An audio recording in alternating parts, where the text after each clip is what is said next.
Je suis membre de la direction confédérale CGT et en charge de la formation initiale et continue. Alain Druel, directeur adjoint de la direction de l'éducation, de la formation et de l'insertion du MEDEF. C'est mon administration qui porte la réforme de la formation professionnelle. Je suis vice-président du conseil régional de Basse-Normandie, président de la commission formation et éducation de la CGPME. Marie-André Seguin, secrétaire nationale et membre de la commission exécutive CFDT. J'ai présidé la concertation quadripartite sur la réforme de la formation professionnelle.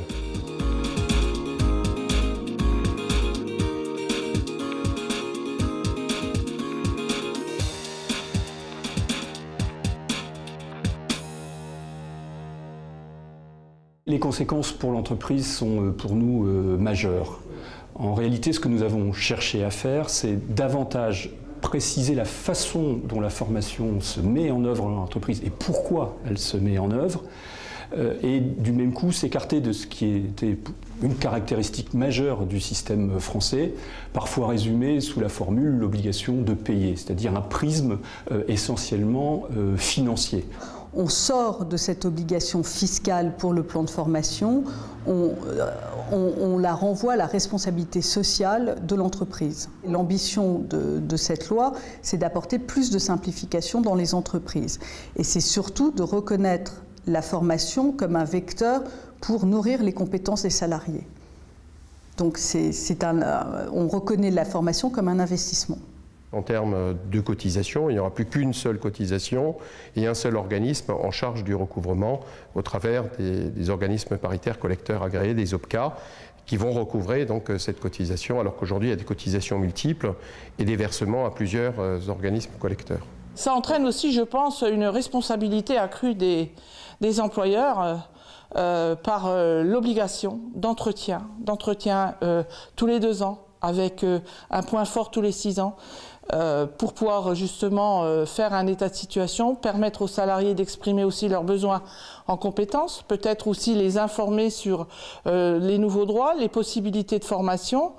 Donc là, ça nous semble important. Les employeurs devront jouer le jeu, puisqu'autrement ils seront pénalisés, et ceci, quelle que soit la taille de l'entreprise. On a renforcé les obligations de ces entreprises, notamment par l'entretien professionnel obligatoire que la CGPME demande depuis 2007, mais surtout par le bilan à 6 ans qui risque d'avoir un effet couperet assez violent si les entreprises ne se préparent pas suffisamment, ne gèrent pas suffisamment au fil de l'eau. Les OPCA, les organismes paritaires collecteurs, ils auront un rôle majeur à jouer en termes de services au niveau des TPE-PME, d'engineering.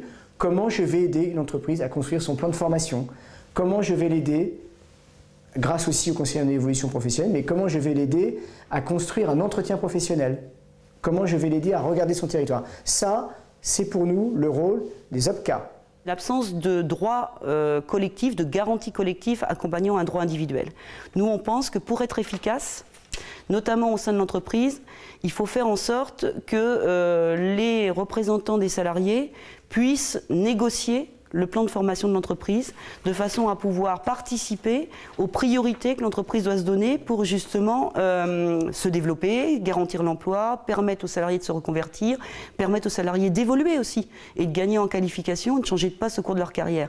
En gros, nous, ce qu'on revendiquait, c'est de faire de la GPEC, de la gestion prévisionnelle des emplois et des compétences, de manière active, anticipée. Pour l'entreprise, je dirais, c'est une invitation à faire que la formation redevienne un sujet stratégique. Retrouve le chemin des comités de direction, retrouve le chemin des conseils d'administration, continue d'être un objet de dialogue social. Mais pas un objet de dialogue social au sens que j'ai un catalogue et j'additionne des demandes individuelles. Non, je fais ce qu'on appelle de la GPEC. C'est-à-dire que collectivement, on fait de la prospective sur les emplois et les compétences dont on a besoin. Moi, je crois beaucoup à la responsabilisation des acteurs. La fin du système d'obligation, en tout cas la mise en cause de l'essentiel du système d'obligation, va les obliger à prendre leurs responsabilités dans l'entreprise. À définir, par exemple, dans le plan de formation, de façon plus précise, où doivent aller les moyens, comment on doit allouer les ressources. Est-ce qu'il faut cibler davantage telle ou telle catégorie que telle autre? Est-ce qu'il faut faire des choix de priorité parfois un petit peu difficiles pour d'autres catégories du personnel? Ce seront les partenaires sociaux, les organisations syndicales et la direction d'entreprise qui prendront ce type de responsabilité. La question qui est intéressante à mon avis, c'est comment à l'intérieur des entreprises, les directions d'entreprise, les directions de ressources humaines, les directions de formation, les partenaires sociaux vont se saisir de la liberté qui est donnée par la loi, par la suppression de l'obligation fiscale, comment ils vont s'en saisir pour moderniser, j'allais dire, et pour débureaucratiser leur manière de gérer, de piloter la formation.